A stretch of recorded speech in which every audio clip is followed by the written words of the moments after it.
Subscribe कीजिए daily trending news channel को और बेल आइकन को दबाइए लेटेस्ट न्यूज सबसे पहले पाने के लिए।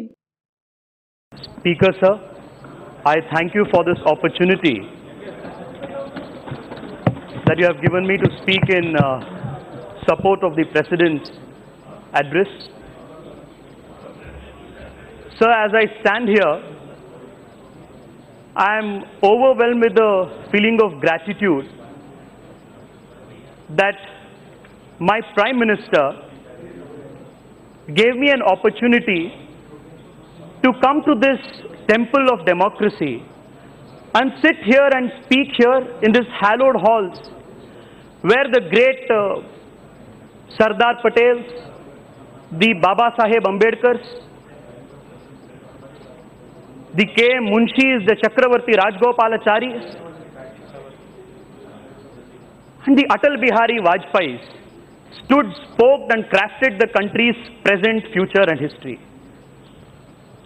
Sir, the very fact that a 28-year-old young man hailing from a middle-class family can even dream of coming into an institution as great as this just shows how the Bharatiya Janata Party, under the leadership of the great Prime Minister Narendra Modi, has radically transformed the country's electorate, the country's polity,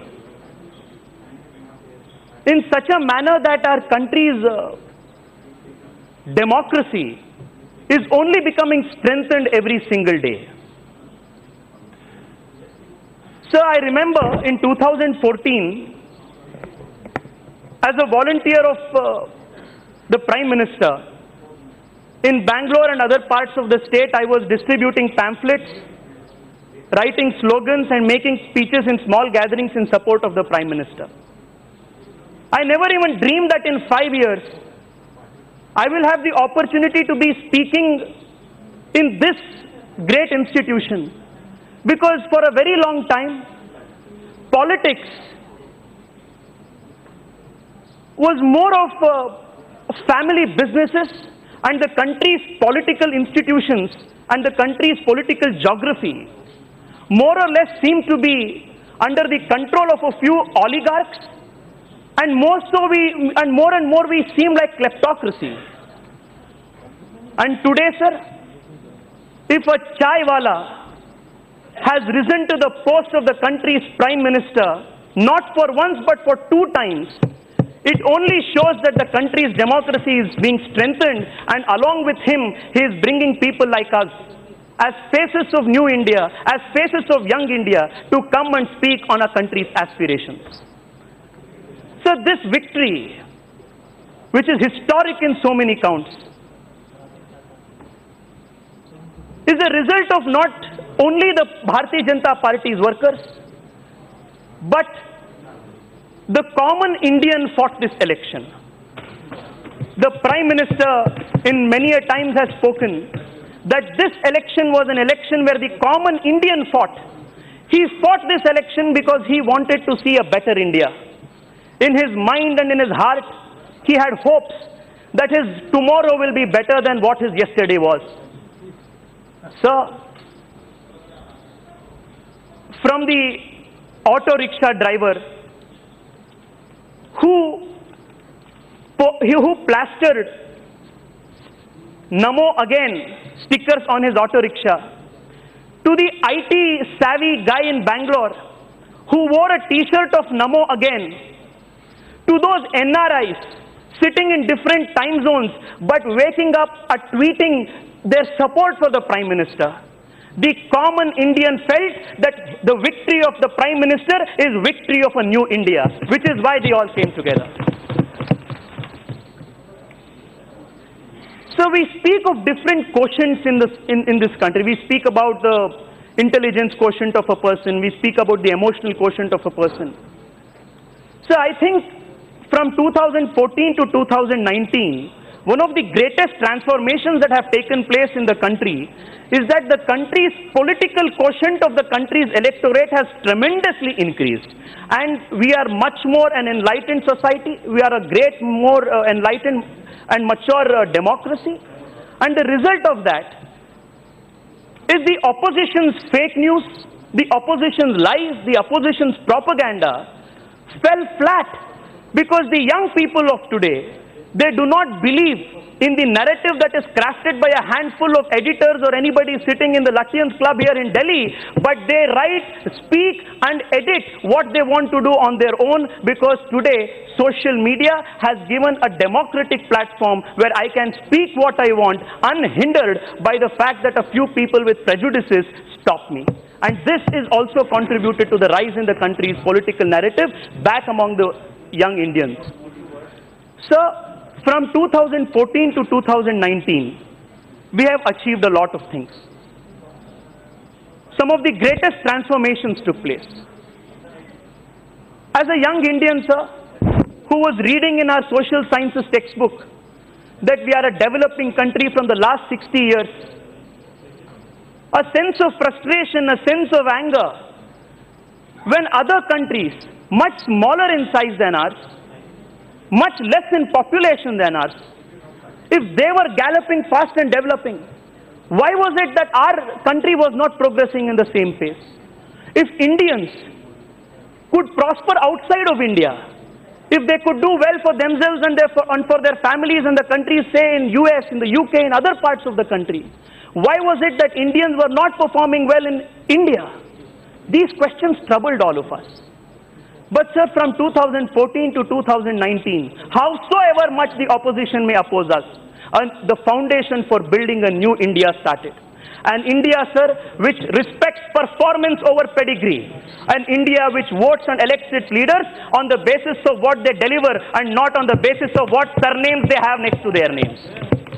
A new India rose, sir, in 2014, where the country's economy got such major changes, structural reforms,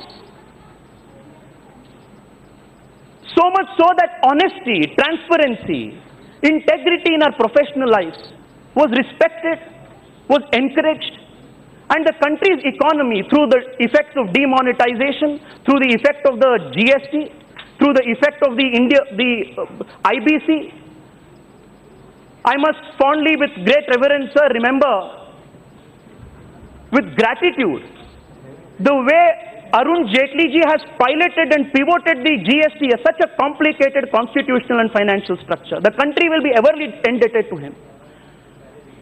And today, sir, India's economy is more formal, it is more organized, and it is more transparent and clean. Not just that, sir. In the last 5 years, the kind of achievements we made, whether it was in foreign policy, in international relations, in building ties with other countries, whether it was in the field of ensuring that the most necessary public services reach the last man in the line. Truly, sir, this country saw that the Indian government, if it wants to touch the common man, can actually touch the common man's lives. So, Baba Saheb Ambedkar had once prophetically said, on the 25th of November 1949, while introducing the constitution of this country in this very hallowed house, he was asked, what do you think of the constitution? Do you think it's a good constitution or is it a bad constitution? And this is what the great Baba Saheb said. He said, and I quote, I feel, however good the constitution may be, it is sure to turn out bad because the people who are called to work on it happen to be a bad lot. However bad a constitution may be, it may turn out to be good if those who are called to work it happen to be a good lot. Sir, nothing changed from 2014 and 2019. The very same constitution, the very same laws, the very same officers, the very same workarounds, the very same loopholes in the organizations. But what changed was the leader changed, sir. A good leader became the Prime Minister, and therefore the country's fortunes have changed. Sir, for a very long time, our economy was in shambles. 10 years under the UPA was a decade of decay, a decade of lost opportunities. A decade where young India felt the world was zipping past them, but we just stood like mute spectators. But sir, we have made a massive turnaround in the last 5 years. A turnaround that inspires all of us to put in 1 extra hour of work, because our Prime Minister tirelessly works 20 hours a day, and if we as young Indians cannot do it, he just inspires us, sir. And sir, for a very long time, the Latvian economists of this country very derisively labeled the 2.5 or 3% economic growth that the country achieved under Jawaharlal Nehru as the Hindu rate of growth. So I beg to disagree, because what we saw then was a myopic, confused economic policies in action. But what we are witnessing today, where India under the Prime Minister Narendra Modi's leadership is galloping as the world's fastest economy, today we are witnessing the real Hindu rate of growth in this country. So the other most important thing that we witnessed in the last 5 years was that a culturally repressed country, who could not wear its identity up its sleeve and proudly say that we belong to a civilization as great as ours, who, when a young Indian in school was made to cringe and feel apologetic that he belonged to a great Hindu faith, that has changed in the last 5 years, sir. And that, I think, is one of the irreversible changes which is beyond the confines of Indian polity. Today, sir, what the great Atal Bihari Vajpayee ji had given a poetic expression, Hindu Tanumana Hindu Jeevan Rag Rag Hindu Mera Parichay, that has found socio-political expression under the Prime Ministership of Narendra Modi. Whether it is the Kumbh Mela, which attracts millions and millions of people from around the world, or whether it is the Prime Minister proudly doing the Ganga Aarati on the banks of the Varanasi, or the meditation in Kedarnath, or it is the Yoga Day that is celebrated by hundreds of countries, including Islamic countries in the world, we feel proud that we belong to a Hindu civilization as great as ours. Sir, the people of this country gave us a very big mandate in 2014. They gave a big mandate to the Prime Minister because they wanted him to do bold things. And in 2019, they have given us a bigger mandate because they want us to do bolder things in 2019. And 2019, sir, will witness, the next 5 years will witness the rise of a new India. Sir, in summation, I want to say, what will this new India look like? Sir, the Rashtrapati's Honorable Rashtrapati's address outlines how a new India will look like. A new India, sir, would mean that each common Indian, the poor man on the street, the proverbial last man in the line, he will feel that he is a part of the national mainstream, that no one is left out. Sabka Saath Sabka Vikas is not merely a slogan.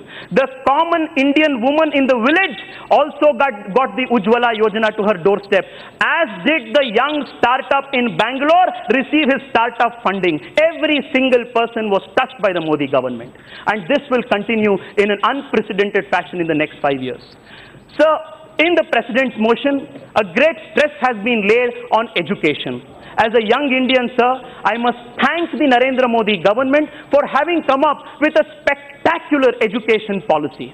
The National Education Policy Draft 2019, which is out for discussion and debate, in my personal opinion, sir, will promise a root and branch reform of the Indian education system.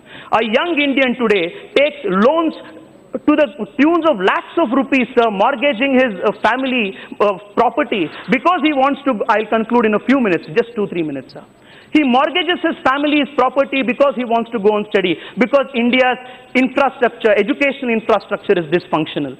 Sir, other thing that really gives me a lot of hope is that for the first time, our country's Prime Minister and the government is speaking the language of young India.